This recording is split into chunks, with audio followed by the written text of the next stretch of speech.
Assalamualaikum warahmatullahi wabarakatuh. Waalaikumsalam warahmatullahi wabarakatuh. Ketemu lagi bersama saya Syamsir Alam. Kali ini kita bersama dengan Bapak Darmawan Nuridin, Sarjana Hukum, Magister Hukum. Beliau adalah Dekan Fakultas Hukum Universitas Dayan Iksanuddin. Kita berbincang-bincang sedikit mengenai ilmu-ilmu hukum. Begini Pak, saya pernah mendengar tentang hukum itu terbagi dua. Ada namanya hukum perdata, ada namanya hukum pidana. Benarkah demikian? Mohon penjelasannya. Iya, jadi hukum itu sebenarnya secara umum bisa kita bagi menjadi dua. Ada hukum publik dan hukum privat. Nah, hukum publik ini masuk kategori hukum pidana, yaitu hukum yang mengatur antara negara dengan warga masyarakat yang berkaitan dengan masalah pelanggaran-pelanggaran dan kejahatan-kejahatan. Sedangkan hukum privat itu atau hukum perdata adalah hukum yang mengatur tentang subjek hukum, orang dengan orang dengan masyarakat, atau masyarakat dengan badan hukum. Badan hukum ini mulai PT, CV, yayasan dan lain sebagainya. Kira-kira itu.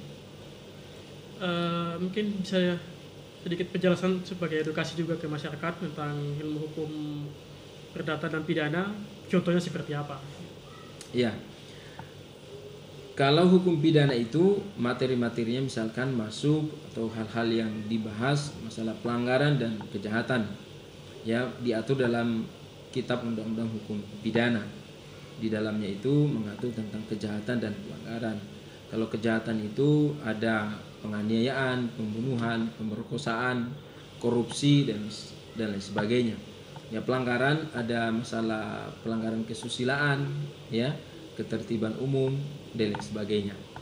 Sedangkan hukum perdata ini masuk juga dia sebagai kategori hukum privat yang tadi kita jelaskan mengatur hubungan antara satu dengan yang lainnya secara privat atau perseorangan. Nah, biasanya persoalan-persoalan yang muncul di hukum perdata itu, di dana perdata ada dua, yaitu wan prestasi dan perbuatan melawan hukum. Wan prestasi itu adalah istilah diistilahkan ingkar janji. Contohnya misalkan ada jual beli atau perjanjian. Salah satu ketika melakukan perjanjian jual beli atau perjanjian yang lain, salah satu pihak tidak memenuhi kewajibannya, maka boleh salah satunya untuk melakukan upaya hukum menggugat. Nah, itu diistilahkan wan prestasi. Yang kedua ada perbuatan melawan hukum. Perbuatan melawan hukum ini karena seseorang melanggar hukum atau melanggar hak hukum orang lain. Contohnya misalkan ada tanah seseorang yang diklaim oleh orang lain, diserobot atau diklaim miliknya. Maka ketika ada tanah kita atau barang kita atau apapun itu yang diklaim oleh orang lain, mau dimiliki atau dikuasai oleh orang lain, atau tiba-tiba disertifikatkan oleh orang lain, maka itu kita istilahkan yang namanya perbuatan melawan hukum dan bisa kita ajukan gugatan di pengadilan negeri. Kita singgung sedikit masalah hukum di Kota Bau-Bau ini. Kan lagi masa pandemi, terus wali kota mengeluarkan peraturan wali kota atau perwali nomor 35 tentang penanggulangan COVID-19 di Kota Bau-Bau. Ini jenis peraturan ini dia masuk di dalam hukum apa dan seperti apa kacamata tadi? Jadi dia masuk ranah hukum publik karena dia mengatur antara yang mengatur negara dengan masyarakat, ya, untuk kepentingan umum. Nah, oleh karena dan apa yang kebijakan atau peraturan yang telah dikeluarkan oleh wali kota ini ya adalah dalam rangka untuk menegakkan hukum berhubungan berkaitan dengan masalah COVID supaya masyarakat lebih disiplin di dalam penegakan standar atau protokol COVID kepada masyarakat. Bagaimana melihat dari sisi hukum tentang sanksinya? Apakah memang dari kacamata hukumnya Sudah benarkah seperti itu atau tidak dalam peraturan wali kota seperti itu yang dikeluarkan oleh wali kota? Ya kalau secara hukum bahwa peraturan wali kota ini ya tentu telah memenuhi unsur-unsur ya, dan tidak ada yang dilanggar dalam penyusunan dan pembuatannya. Hanya yang menjadi problem adalah memang ketika kita membaca dengan seksama di poin pasal sanksi ini, menurut saya ini kurang tegas dan juga saya kira kurang mendidik secara hukum. Kalau menurut saya harusnya langsung saja teknis seperti di daerah-daerah lain.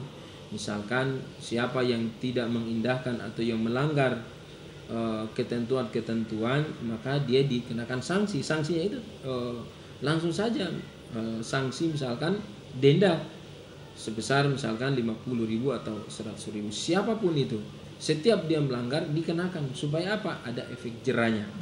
Tapi kalau hanya sanksi sosial yang juga itu ditentukan oleh tim gugus, itu tidak jelas, ya kan? Nah oleh karena itu harusnya di dalam peraturan wali kota itu yang pertama sanksinya nominalnya, kalau menurut saya sanksi nominal itu dijelaskan saja berapa besarnya supaya ada efek jerahnya. Itu yang pertama. Yang kedua adalah efektivitasnya ini perwali ini adalah penegakan hukumnya, terutama bagi teman-teman Satpol PP, karena peraturan wali kota ini yang menegakkannya adalah Satpol PP. Akan tetapi di dalam penanganan COVID ini tergabung beberapa tim. Nah, dengan berbagai tim ini harusnya efektivitasnya di lapangan itu akan semakin bagus, semakin kuat. Nah, tapi memang kita melihat di lapangan ini nampaknya hanya ibaratnya itu istilahnya kayak panas-panas tai ayam saja. Hari ini turun, besoknya lagi tidak. Atau kerumunan-kerumunan hari ini kita masih mendapatkannya di mana-mana. Kemudian kedisiplinannya masyarakat itu belum terlalu terjaga. Saya kira itu. Ya, dalam hal pelaksanaan di lapangan, mungkin bolehkah aturan itu sedikit dirubah, misalkan dalam perwali tersebut tidak ada sanksi dendanya, terus ketika di lapangan dari pihak pelaksanaannya seperti dari Satpol PP dan pihak kepolisian mengambil aturan bahwa mengubah aturan tersebut dengan menekan denda 100.000. Bolehkah seperti itu dalam segi hukum? Iya, tidak boleh. Ya, itu melanggar ketentuan karena telah dijelaskan, ditetapkan dalam ketentuan itu sanksinya itu ya sanksi sosial. Sanksi sosialnya itu adalah ya mungkin membaca apakah, menghafal apa yang atau olahraga dan sebagainya. Dan ini tentu sangat-sangat ya kita sayangkan lah.